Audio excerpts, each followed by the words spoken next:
se instala el PowerPoint. Aprovecho ya para presentar a Ana Marrades. Ana, que ante todo es una muy buena amiga porque es además compañera de mi departamento, el Departamento de Derecho Constitucional y Ciencia Política de la Administración. Ella es profesora de Derecho Constitucional, tiene una implicación muy clara desde el punto de vista docente, no solo con los estudios de grado, sino también con los de posgrado. Es profesora en el Máster de Género y Políticas de Igualdad, en el Máster de Derecho Constitucional, en el Máster de Violencia de Género, en el Máster en Derechos Humanos, Paz y Desarrollo Sostenible. Como ya habréis podido apreciar, está especializada sobre todo en las políticas de género desde el punto de vista constitucional, y eso ha hecho que ostente cargos relevantes en el panorama patrio, ¿no?, en España, porque es presidenta de la Red Feminista de Derecho Constitucional, que comparten, ¿no?, tantas mujeres y algún hombre de nuestra área de conocimiento, ¿no? Dirige también la Cátedra de Economía Feminista y ha ocupado otros cargos, ¿no?, en el Instituto Universitari d'Estudis de les Dones, también en la dirección de una revista de quaderns feministes. En definitiva, está especializada en derechos fundamentales desde la perspectiva de género, en cuyo campo la especialización le ha llevado a convertirse en una referente en nuestro país sobre el derecho de los cuidados, ¿no? Precisamente eso es lo que justifica, ¿no?, su presencia hoy aquí, una presencia que viene respaldada además por reconocimiento internacional. Ella ha hecho estancias de investigación en distintas universidades, en la Universidad de Kent, de Reino Unido, degli studi de Pisa, ¿no?, en Italia, la de Virginia en Estados Unidos y otras, y ha sido ponente en distintos foros internacionales. Recientemente estuvo en México, si no recuerdo mal, ¿no?, también precisamente hablando de derechos del cuidado. En Brasil. Bueno, pues en Brasil. Con ustedes, vosotros, vosotras, Ana Marrades, cuando quieras. Muy bien. Ay, ¿no se escucha?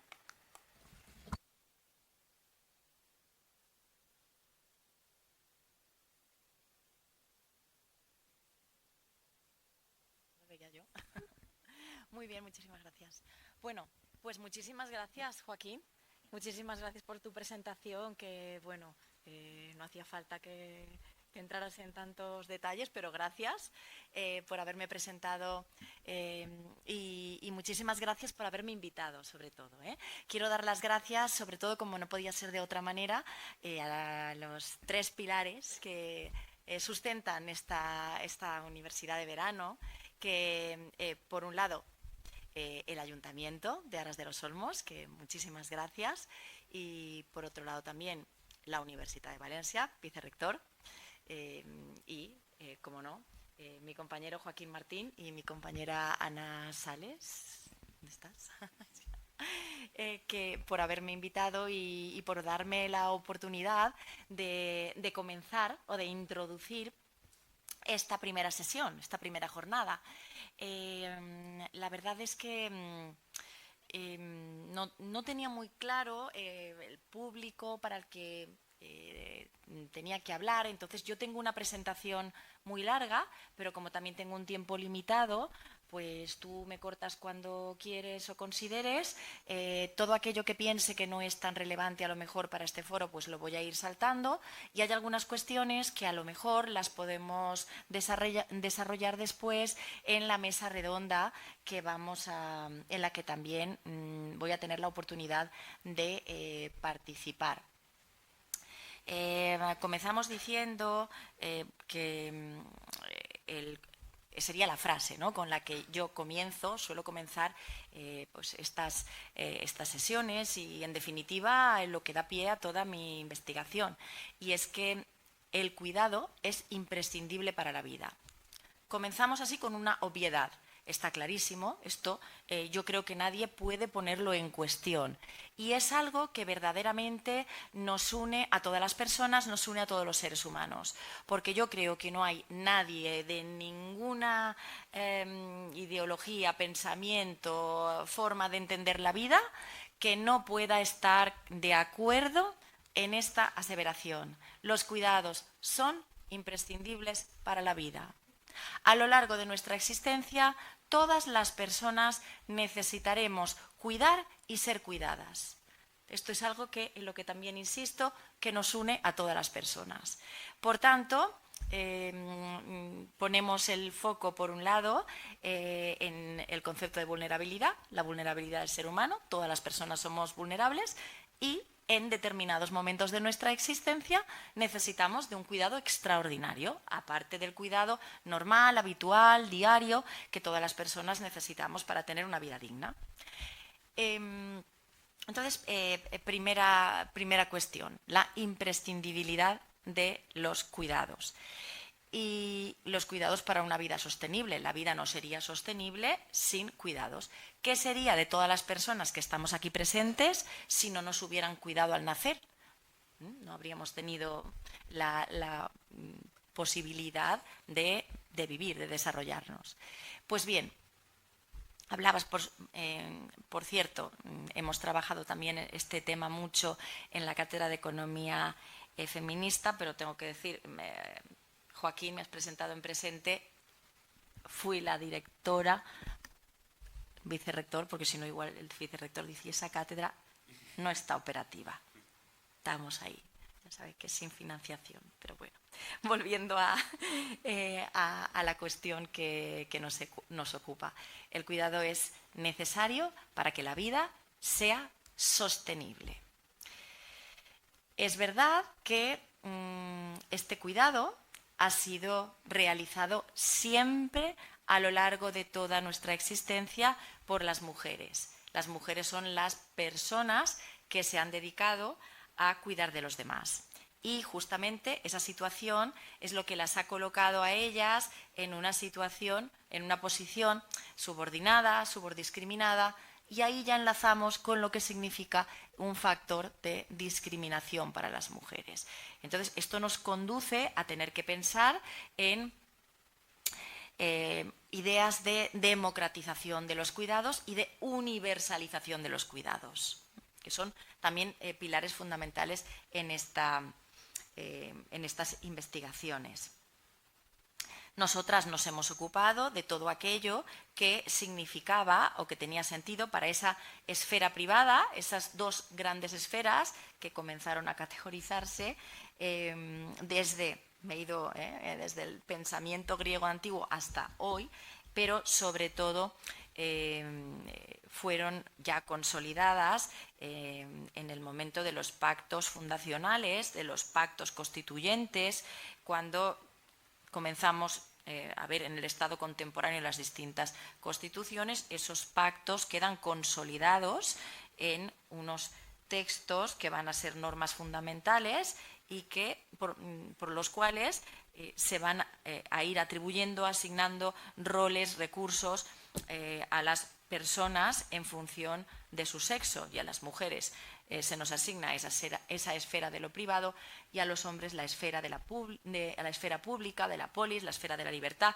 la esfera de las asambleas políticas, la esfera de los discursos, pero claro, sin considerar, sin llegar a apreciar la importancia que para el desarrollo de estas facetas públicas tiene todo el trabajo que se desarrolla en los espacios privados.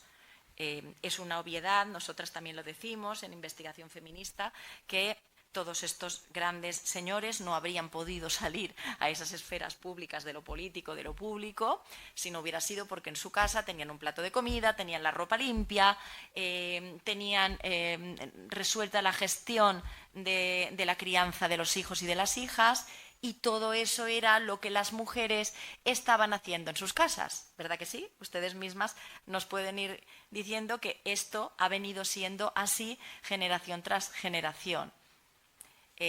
¿A dónde necesitamos ir? Necesitamos acercar estas dos esferas. Existe desde hace ya algún tiempo la necesidad de afrontar la llamada crisis de los cuidados. Está claramente evidenciada en una serie de rasgos característicos de nuestra sociedad actual. En primer lugar, la población envejece, las necesidades de cuidados, por tanto, aumentan, porque somos sociedades más longevas. En segundo lugar, las mujeres que han sido las cuidadoras universales no pueden seguir prestando estos cuidados en exclusiva, no pueden seguir siendo las cuidadoras universales, aunque de hecho lo hayan o lo sigan siendo, como se demostró a partir, y eso fue un episodio muy concreto del que ahora hablaré, que es la pandemia del COVID-19. En tercer lugar, los colectivos de las personas cuidadoras no pueden seguir trabajando en condiciones precarias porque cada vez se van a necesitar más cuidados, los hogares no son capaces de asumir estas funciones. Y por último, los sistemas públicos de cuidados y los centros, tanto privados como públicos, a veces no ofrecen las garantías necesarias, de ahí que hayan ya se estén experimentando, se estén viendo distintas alternativas a esos centros institucionales. Llegamos a un concepto en el que también trabajamos en estas investigaciones sobre temas de cuidados, al que yo vengo dedicando ya varias décadas de mi trayectoria investigadora. A lo mejor te podría decir que tres, que son 3 décadas, que son los años que llevo yo dedicándome al estudio del derecho con perspectiva de género, pero sobre todo mi línea de investigación principal, que es la de los cuidados.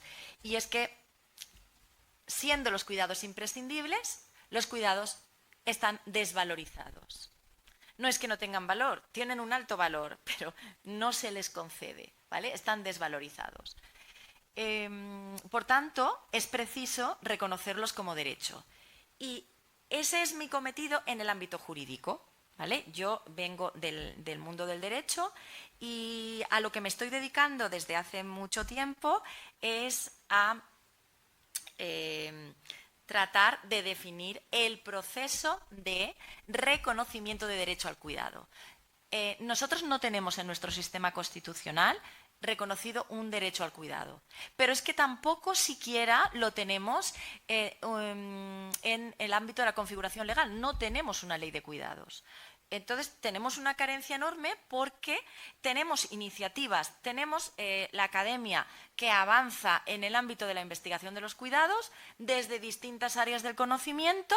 También he de decir que en derecho es más necesario que nunca porque es la área que se ha quedado más descolgada de esta investigación, porque si nos detenemos a mirar cuáles son las áreas del conocimiento que llevan tiempo dedicando investigaciones al mismo, podemos ver que, bueno, desde distintas áreas, las ciencias políticas, las ciencias sociales, la sociología, la antropología, las ciencias económicas.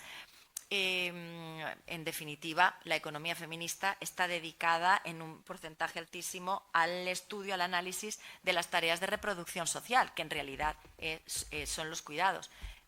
Las áreas sanitarias, que también van a estar presentes en este curso, que ya desde mi punto de vista, como te puedes imaginar, Joaquín, me parece que es un curso absolutamente imprescindible y que tendríamos que haber, o sea, que ojalá que se pudiera difundir y que pudiera llegar al mayor número de personas posibles.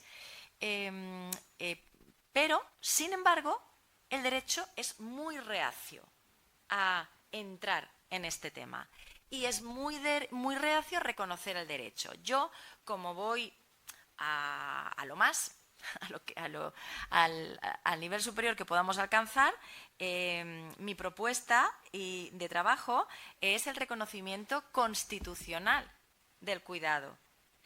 El reconocimiento constitucional del cuidado, que puede aparecer como un valor fundamental que sostiene la estructura de nuestro Estado social y democrático de derecho, pero también como derecho constitucional. Hay unas fases intermedias que podría ser el derecho de configuración legal y el desarrollo de una ley de cuidados, pero yo creo que hay que proyectar el reconocimiento. ¿Por qué? A veces me preguntan en distintos ámbitos jurídicos, normalmente me hacen la pregunta de ¿y no es suficiente con que, por ejemplo, hubiera una ley de cuidados? ¿O no es suficiente ya con los distintos derechos reconocidos, derechos de la salud, de la educación, la cuestión de la integridad? Claro, no es suficiente porque, como luego explicaré, es importantísimo blindar el derecho en la Constitución. Este proceso de análisis para llegar al reconocimiento del derecho ha tenido distintas etapas. La primera, la fundamentación del derecho, encontrar las causas, los motivos, las necesidades por los cuales es imprescindible que se reconozca el derecho. Pero una vez halladas estas razones, estos motivos, estas necesidades, hay que configurar el derecho al cuidado y hallar los elementos que para nosotros como juristas son imprescindibles. ¿Quiénes son los titulares del derecho? ¿Cuál es la naturaleza del mismo? ¿Cuáles son los límites? Y sobre todo, lo más importante, ¿cuáles son las garantías? Porque sabemos que sin garantías un derecho reconocido pues no tiene o queda vacío de contenido. Entonces tenemos que alcanzar esa universalidad de los derechos humanos. ¿Qué significa que un derecho sea universal? Significa que sea un derecho natural, que sea un derecho igual y que sea válido en todas partes.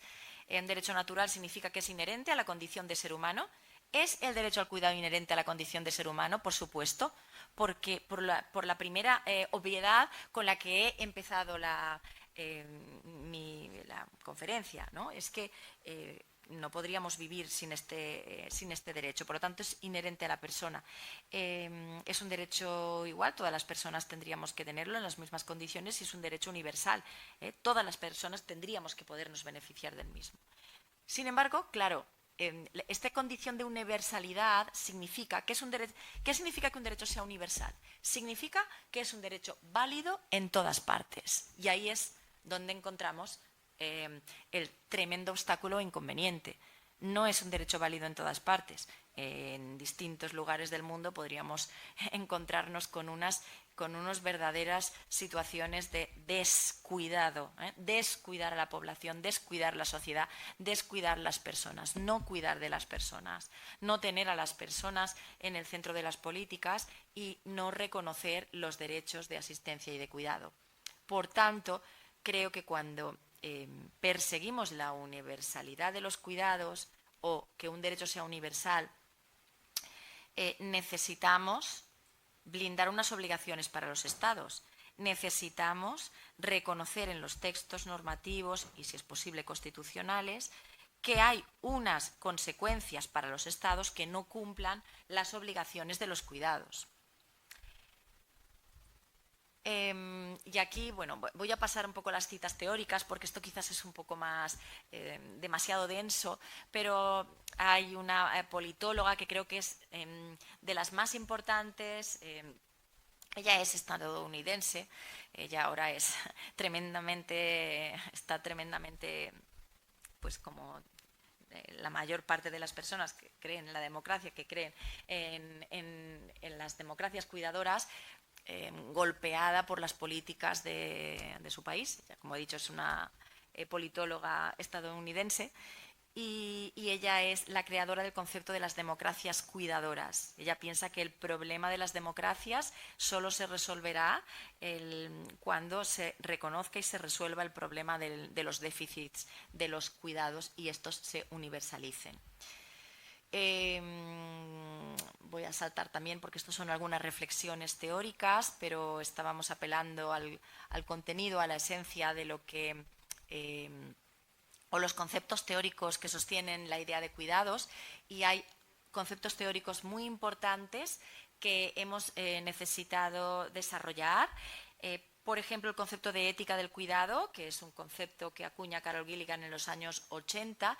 Ella era una psicóloga, una académica, que empezó a realizar trabajos de campo, se daba cuenta que la cuestión del cuidado o el concepto, la importancia, el alcance del cuidado era diferente para la percepción de los hombres y de las mujeres con los que ella estaba trabajando.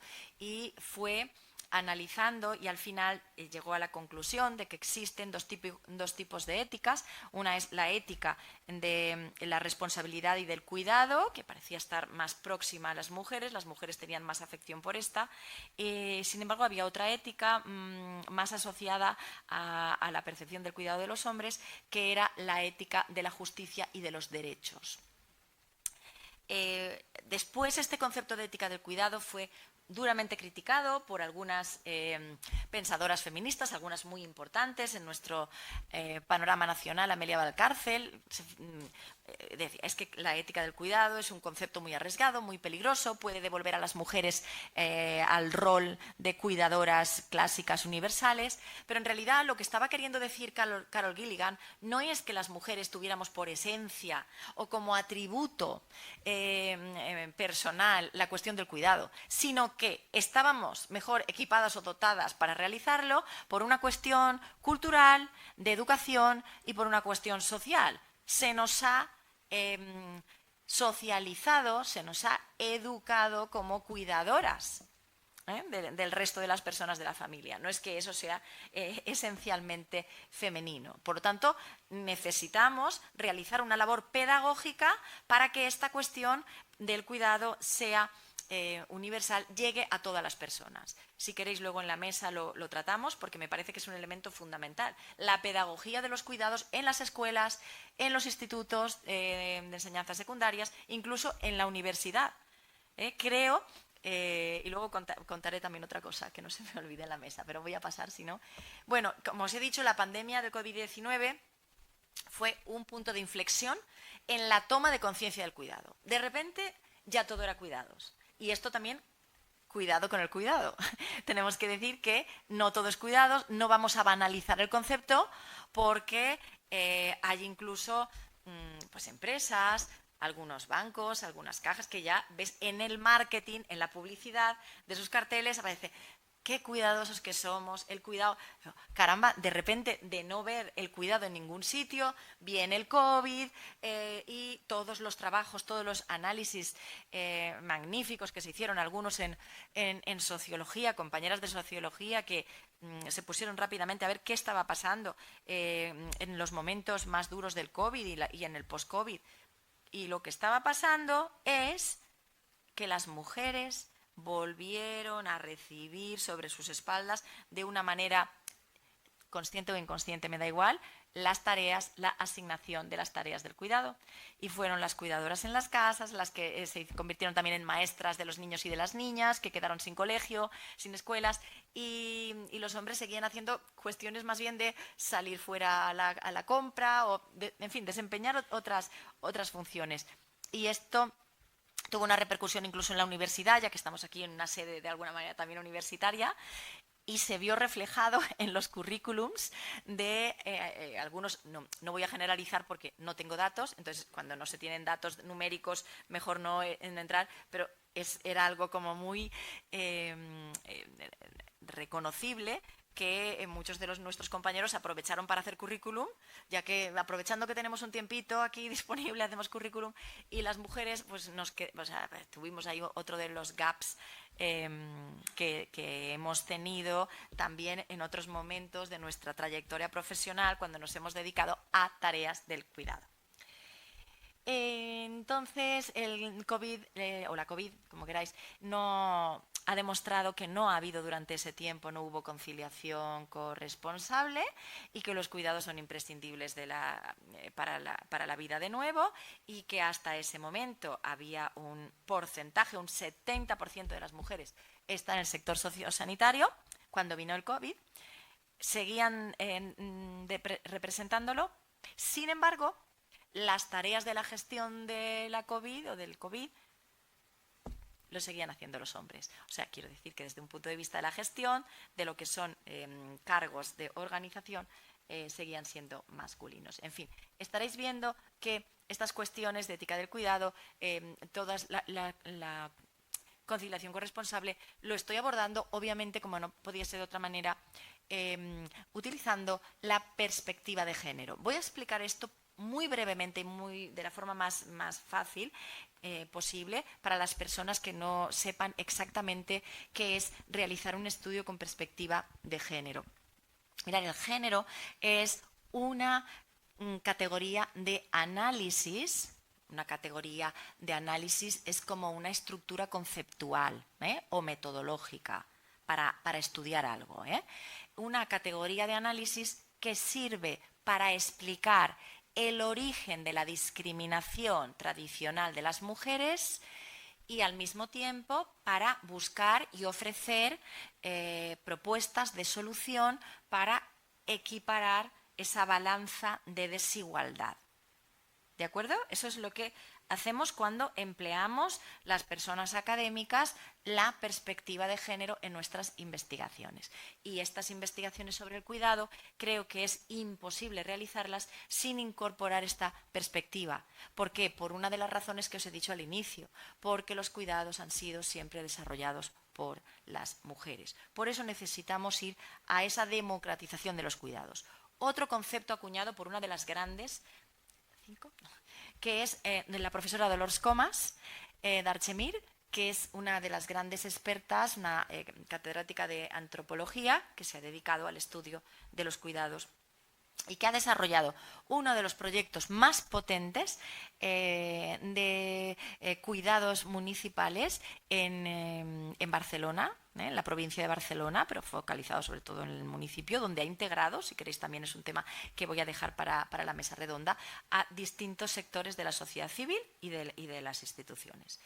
Y, por supuesto, también desde un punto de vista teórico a María Ángeles Durán, que es una gran socióloga, sabéis, que se ha dedicado con la riqueza invisible del cuidado, que creo que es un tratado del cuidado, no una obra, es más allá, es un tratado, donde sienta las bases de lo que es, lo que ha venido siendo el cuidado y lo que va a ser, lo que va a representar para las sociedades del futuro.